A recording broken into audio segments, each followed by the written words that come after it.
রুদ্রাক্ষের জপমালার আদলে গড়ে ওঠা এই স্থাপত্য কেবল ধর্মীয় কেন্দ্র নয়, এটি এক ঐতিহাসিক নিদর্শনও।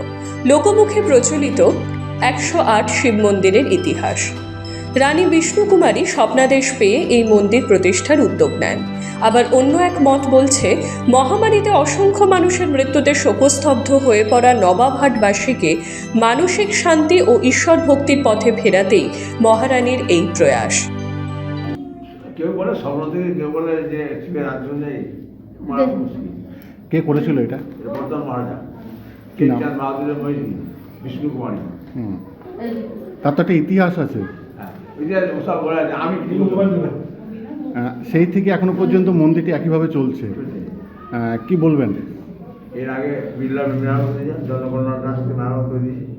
এবার তারপর ট্রাস্ট বের করেছে বর্ধমান মহারাজা 1974 সালে। ট্রাস্ট সমস্ত মেনটেন করে, সব দানের উপরে চলে, লোকের দানের উপরে চলে না। কত সালে এটা হয়েছিল? কত সালে? বাংলার 1895 আর ইংরেজি 1788 25 সালে হয়েছিল। 1974 সালে নাম হয়েছিল, মানে 1965 সালে 67 সালে। আর 1974 সালে বর্ধমান মহারাজা ট্রাস্ট করতে।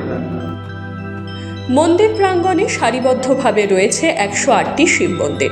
ডান দিকের সারির শেষে জপমালার মেরু চিহ্নের মতো আরও একটি শিব মন্দির। সব মিলিয়ে মোট 109টি মন্দির। প্রতিটি মন্দির একে অপরের গা ঘেঁষে নির্মিত, মাঝখানে নেই কোনো ফাঁক। ওড়িশার বালেশ্বরের আটচালা শৈলীর প্রভাব স্পষ্ট এই স্থাপত্যে। প্রবেশের ডান দিকের প্রথম মন্দিরে রূপোর অলঙ্কারে সজ্জিত গৌরীপট্টের মধ্যে শিবলিঙ্গ, সঙ্গে রূপোর নাগদেবী ও ত্রিশূল। অন্য মন্দিরগুলিতে কোষ্ঠী পাথরের গৌরীপট্টে প্রতিষ্ঠিত শিবলিঙ্গ। চত্বরে রয়েছে দুটি পুকুর, ফুলের বাগান, মানত নন্দী পার্ক, 108টি পিতলের ঘণ্টা এবং টেরাকোটার নকশায় ভোলানাথের পরিবার।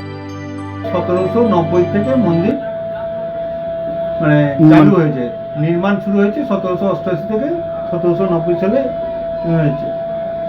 মানে এটা কে প্রতিষ্ঠিত করেছিল? এটা ওই রাজে মহিষিনী বিষ্ণু কুমারী বলে আমাদের যে উনি এটা স্বপ্নাদেশে পেয়েছিলেন, পেয়ে উনি এটা মন্দিরটাকে আমাদের করেছেন। টোটাল আমাদের 109টা মন্দির আছে, ভিতরে আছে আমাদের 108টা, বাইরে একটি আছে 109। এটা হচ্ছে যে আমাদের যে রুদ্রাক্ষ মালা যে ব্যবহার করি, রুদ্রাক্ষের মালার আদলে 108টা এবং বাইরে 109টা হচ্ছে লকেট হিসাবে এটা মন্দিরটা নির্মাণ করেছেন। কেমন ভিড়ভাট্টা হয়? ভিড়ভাট্টা আমাদের বাইরে প্রচুর ভিড়ভাট্টা হয়। শনি, রবি, সোম বা ছুটির দিন বা শিবরাত্রি বা শ্রাবণ মাসে মন্দিরে আমাদের প্রচুর লোক সমাগম হয়। বিভিন্ন জায়গা থেকে, দূর দূরান্ত থেকে লোক আসে, এখানে পুজো দেয় এবং এখানে মন্দির দর্শন করে।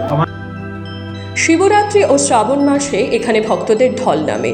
ভোর থেকেই মহাদেবের মাথায় জল ঢালতে দীর্ঘ লাইন চোখে পড়ে। ঐতিহ্য, লোকবিশ্বাস ও ভক্তির এই অনন্য মেলবন্ধনে আজও বর্ধমানের গর্ব 108 শিব মন্দির। পূর্ব বর্ধমান থেকে সঞ্জিত কুরের রিপোর্ট, এক্সপ্রেস নিউজ।